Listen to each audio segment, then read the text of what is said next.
Si Carlo ay isang construction worker. Araw-araw siyang maagang gumigising para pumasok sa trabaho.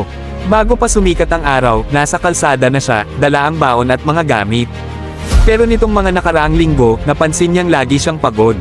Pag-uwi pa lang galing trabaho, gusto na niyang humiga at matulog. Minsan, wala na siyang energy makipagkwentuhan sa pamilya. Isang gabi, habang nagpapahinga, nakita ng kaibigan niya sa TikTok ang isang video tungkol sa ascorbic acid. Ang sabi sa video, kung gusto mong tulungan ang katawan mo laban sa pagod at stress, subukan mong mag-vitamin C araw-araw. Pinakita ni kaibigan kay Carlo yung video. Sa una, natawa lang siya at sabi, baka naman di totoo yan. Pero nang mapansin niyang maraming positive comments at reviews, na curious siya. Kaya kinabukasan, nag-check out din siya ng ascorbic acid. Sinimulan niyang inumin araw-araw, sinabayan ng tamang pahinga at pagkain.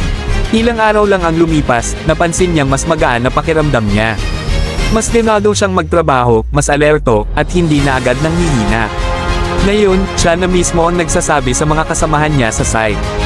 Pre, tulungan mo rin katawan mo, mag-vitamin C ka araw-araw.